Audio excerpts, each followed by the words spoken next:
বন্ধুরা, master Jalaluddin সাহাবের বাড়ি আমরা চলে আসলাম। ইনারই মেয়ে নেট পরীক্ষাত উত্তীর্ণ হয়েছেন মুসাম্মদ মুস্কান আহমেদ।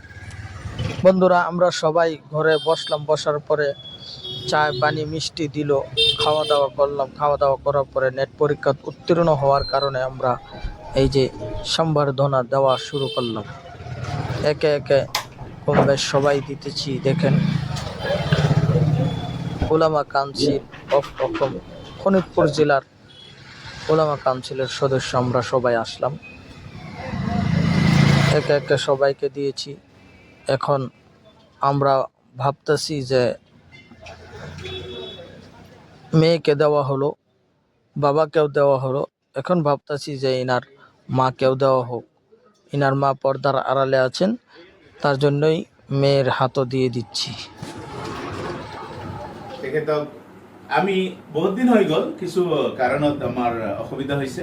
তাৰ কাৰণে এতিয়া আমি আজিৰ দিনটোত পবিত্ৰ দিন, বহুত আমাৰ গণ্যমান্য দিন, বহুত আমাৰ পূৰ্বপুৰুষসকলে এই দিনত বহুত কিছু আমাৰ মনত পেলাই দিয়াৰ কাৰণে তেখেতেও এজন জীয়ৰী, আমাৰ অসমৰ কাৰণে গৌৰৱ, শোণিতপুৰ জিলাৰ কাৰণে গৌৰৱ।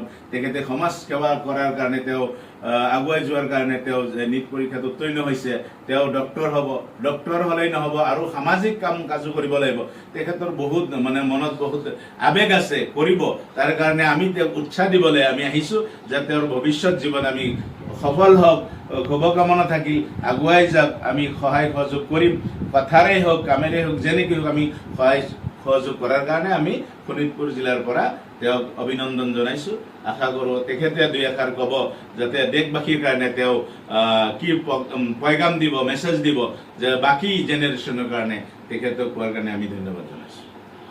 আসসালামু আলাইকুম, মোৰ নাম মুস্কান আহমেদ আৰু মই এইবাৰ নিট 2026ত 531 মাৰ্কছ ছিকিউৰ কৰিছোঁ। তাৰ বাহিৰে মই ফাৰ্ষ্টটো মোৰ মা আৰু বাবাকে চবতকৈ বেছি মই ধন্যবাদ জনাব খুজিম। তাৰ বাহিৰে আল্লাহ বাহিৰেতো কোনো নাই। আৰু সেইটোৱে মোৰ গোটেই প্ৰচেছতে বহুত ছাপোৰ্ট আছিলে পেৰেণ্টছৰ, সেইটো কাৰণে মই আজি ইয়াত আছোঁ। মই ক'ব খুজিম যে আমাৰ নতুন যিয়ে পৰ্যায় হওক, যাতে তেওঁলোকে সদায় নিজৰ মনৰ মতে কৰোঁ। আৰু পঢ়াটোৱে বহুত বেছি ইম্পৰ্টেণ্ট এতিয়া যুগত।